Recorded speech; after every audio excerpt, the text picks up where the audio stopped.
The final portion of the secondary prevention for the proposal plan involves the screening of the parental guardian. And this will be completed with the SEEK questionnaire, also known as the Safe Environment for Every Kid. It was developed in 2017, and it is a simple yes-no formatted questionnaire. It covers an array of different toxic stress factors, including abuse, household dysfunction, parental guardian stress, and food insecurities. I did include the SEEK questionnaire to the right of the screen to take a look at. But as you can see, this screening portion is very complex. The parent figure or the guardian deciding not to disclose information would completely take a child out of the tertiary prevention plan if we did not include the physical assessment findings or classroom behavior. So all three will be accounted for and will be implemented into the tertiary prevention. It's also important to include that every student that was involved in the primary prevention will also be in the secondary prevention, but only those students that test positively for toxic stress will move to the tertiary prevention with their parent or guardian. The final portion of the proposed plan is the tertiary prevention portion. Tertiary prevention is implemented in symptomatic patients and aims to reduce the severity of the disease as well as any associated sequelae. As stated before, parental guardians and children that tested positively during the screening portion will move on to the supportive care phase. The Mississippi Department of Child and Protective Services offers the in-circle in-home therapy with the aim to end family dysfunction and protect child safety by providing child and parent psychotherapy in the comfort of their own home. Child-parent psychotherapy has been shown to aid in recovery from child neglect and abuse and restored trust within the home, while simultaneously learning to regulate emotion and decrease cortisol levels that relate to stress. Throughout therapy, children and parents will learn calming techniques with the help of imagery, communication, and movement for the child, while guardians learn positive and constructive criticism through praise, reflection, imitation, description, and enjoyment, also known as pride.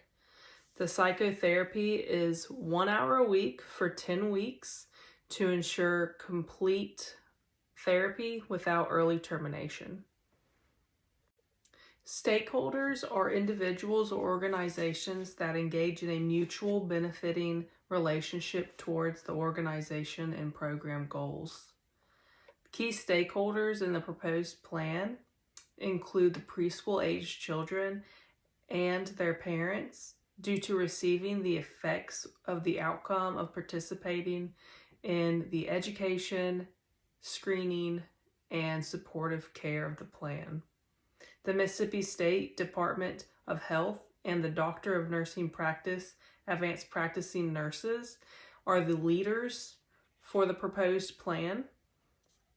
School nurses, along with the teachers and faculties that aid in the screening portion of the plan, are also stakeholders. While Mississippi Department of Child and Family Services, along with their therapists, aid in the tertiary or supportive portion of the plan, the community is indirectly affected due to the positive outcome of mental health improvements, presumably leading to decreased community violence and more enjoyable individuals in the community.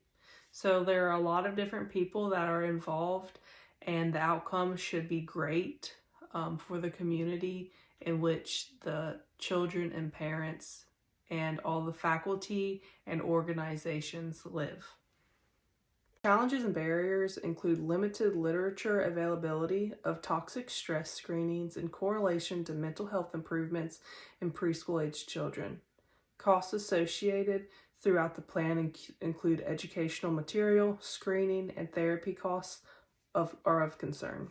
Educational material can be overcome by providing material over technology, such as cell phone versus printing.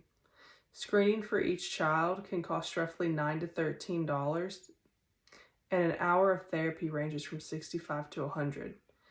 In an already impoverished city, these resources may be limited. Therefore, partnering with local nursing and psychiatry schools may offer a solution to providing free or discounted sessions. False negatives due to lack of understanding during the screening process by children can be combated through adult aid of the physical assessments for abuse and school behavior assessment patterns. The termination of counseling poses a threat to the tertiary prevention portion. A recent study concluded that the minimum average weeks of therapy completed is 10, which will be the minimum requirement for the tertiary prevention. Approval by the Mississippi Ethics Committee is required due to the study of human subjects.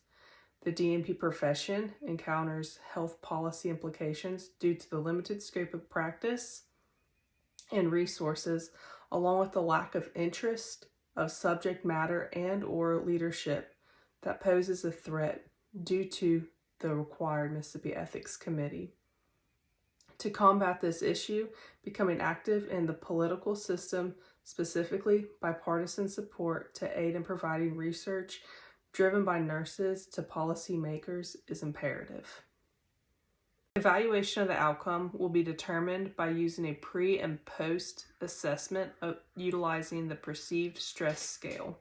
The Perceived Stress Scale was created in 1983, and it accurately assesses the stress level in individuals of all ages, including children and adults. Scores 0 to 13 are considered low stress. Scores 14 to 26 are considered moderate stress, and scores 27 to 40 are considered high stress. Any post-score assessment lower than a pre-score assessment will be considered successful for the outcome. Technology advancements have not only swept the nation, but also the medical field.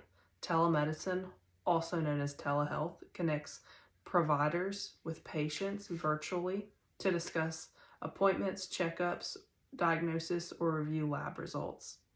Images of wound, eye, and skin conditions can be assessed along with a documented diary provided by the patient.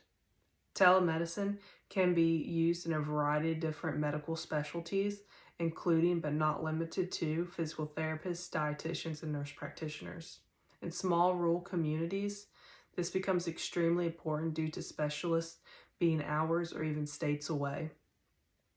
During the COVID-19 pandemic, telemedicine was utilized due to the need for social distancing, and it really became the growth of telemedicine. Specifically for children, over 15% of children annually in the United States do not see their primary care provider. Telemedicine can aid in this statistic by removing the barrier of transportation. Specifically for this plan, telemedicine can be utilized for tertiary prevention by allowing the therapist to complete psychotherapy with the child and parent through virtual sessions instead of coming physically into the home. In addition, individuals who routinely use telehealth have been found to save an average of $6,500 annually, which is a significant amount for those individuals and communities suffering from poverty. Thank you for watching and listening to my plan, and I hope I have educated and provided information about toxic stress and how it affects mental health in children, and I look forward to hearing your guys' plans as well.